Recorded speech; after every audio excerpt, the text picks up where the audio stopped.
कहीं ना होना चाहिए, अपनी कोई चाह नहीं होनी चाहिए, अपनी कोई शर्त नहीं होनी चाहिए, तभी रस में प्रवेश होता है।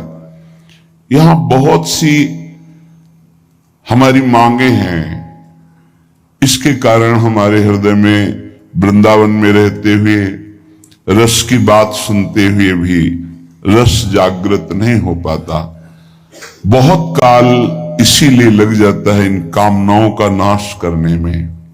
सच्ची मानिए, यदि विवेक पूर्वक आश्रित हो जाओ तो ये कामनाएं भी नष्ट हो जाएंगी, क्योंकि ऐसा घेरा कृपा सिंधु प्रभु कर देंगे कि आप विषय सेवन कर ही नहीं पाएंगे। जैसे छोटा बच्चा संसार की किसी वस्तु को चाहने लगता है तो मां उसको झटक देती है, उसको भय दिखाती, नहीं ये नहीं खाना, ये नहीं देखना।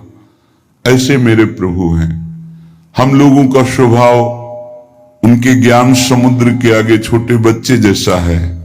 जैसे बच्चे खिलौनों में आकर्षित होते हैं, ऐसे माया के रचे हुए विविध खिलौनों में पूरा का पूरा जीवन बर्बाद कर देते हैं। कोई बड़े भाग्यशाली होते हैं जो इन खिलौनों से खेलना बंद करके रोना शुरू कर देते हैं कि अब मुझे खेल नहीं, अब मुझे अपनी मां की गोद चाहिए। वो बच्चा जैसे रोता है, ऐसे रुरुदु स्वरम राजन कृष्ण दर्शन लालसा। हमारा हृदय रोने लगे, मुझे प्रिया लाल चाहिए, मुझे भगवत प्राप्ति करनी है। ये बड़ी दुर्लभ बात है और ये रसिक संग से आ ही जाती, क्योंकि ऐसा घेरा होता है। मन विषयों को चाहता है, विषय मिलेंगे नहीं तो फिर लगता है अब इससे बचे कैसे। राधा वल्लभ श्री हरिवंश ये बचने का सिद्ध उपाय है। राधा वल्लभ भजत भज भली भली शब होय। कोई भी चित्त वृत्ति आपको फंसा नहीं पाएगी, सब भला होगा।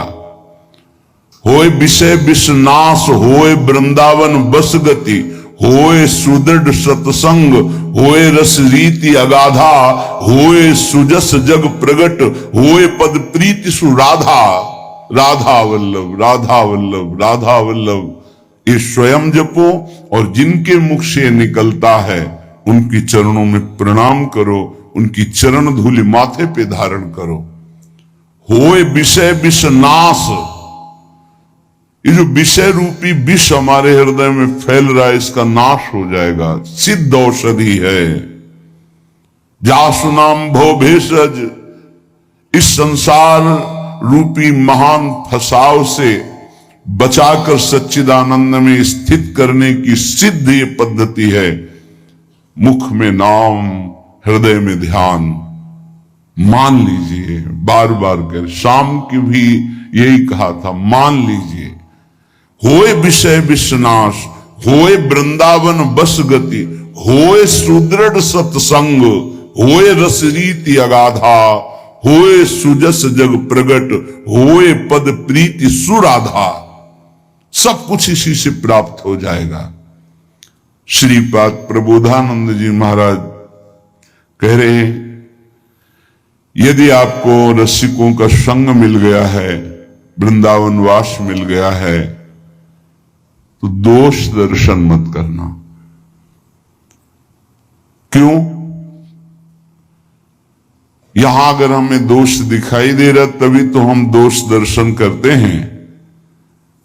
तो कह रहे हैं, वृंदावनस्थेष्वप्येत्र दोषा नारोपयन्ति स्थिर जंगमेषु आनंदमूर्ति स्वपराधीनस्ते श्री राधिका माधवयो कथम स्युः। जो श्री जी की कृपा से वृंदावन आया वृंदावन धाम में भले 1-2 दिन ही वास किया, उसको चाहिए कि अपनी दृष्टि बचावे, या जो अखंड वृंदावन वास कर रहा है,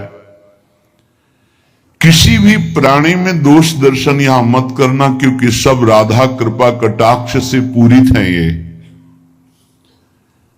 अभी उनमें दोष दिखाई दे रहे हैं, लेकिन वो दोषी नहीं होंगे, वो प्रियालाल को प्राप्त होंगे। आप ये विचार कीजिए कि प्रियालाल की कृपा से इनको वृंदावन वास मिला है, इनकी किसी साधना से नहीं मिला है। तो हो सकता है इनमें कोई असाधन हो, इनमें कोई त्रुटि हो, इनका स्वभाव कुछ बिगड़ रहा हो, पर महारानी जी ने पास कर दिया, इन्हें अपने महल में रख दिया, तो हम इन्हें प्रणाम करते हैं। हम इनके दोष दर्शन नहीं करेंगे। बोले यदि दोष दर्शन किया